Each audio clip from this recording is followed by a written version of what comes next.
Hi guys, ngayon nga pala kakagising ko lang nga din pala guys na umaga. Syempre guys, tatayo na nga din pala ako dyan. Magtatanggal na nga din pala ako dyan ng muta guys.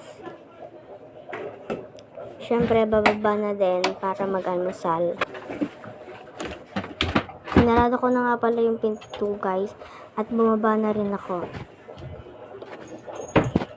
Syempre guys, bumaba na nga din pala ako dyan para maghilamos.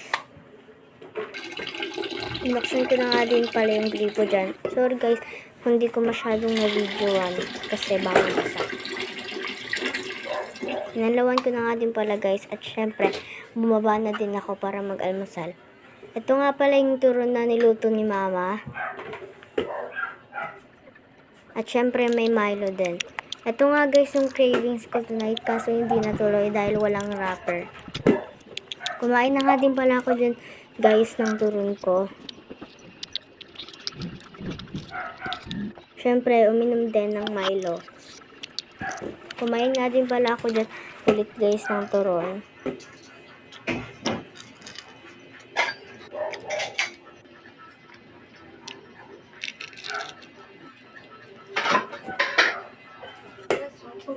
Last bite.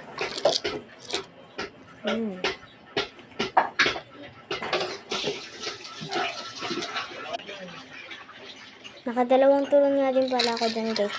Dahil mahilig nga din pala ako sa turon.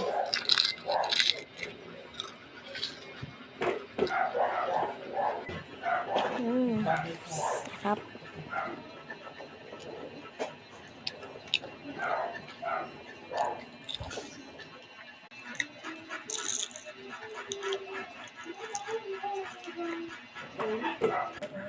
Nga guys, niready ko na nga din pala yung damit ko dito dahil pupunta nga kaming simbahan sa Quiapo.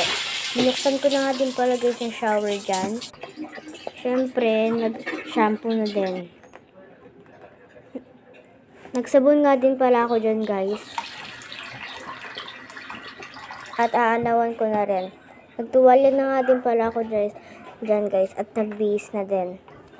Outfit check. Bumaba na nga din pala ako dyan guys. Para magsuklay ng buhok. Niready ko na nga din pala guys yung bag ko dyan. Siyempre mag-aayos na lang din muna.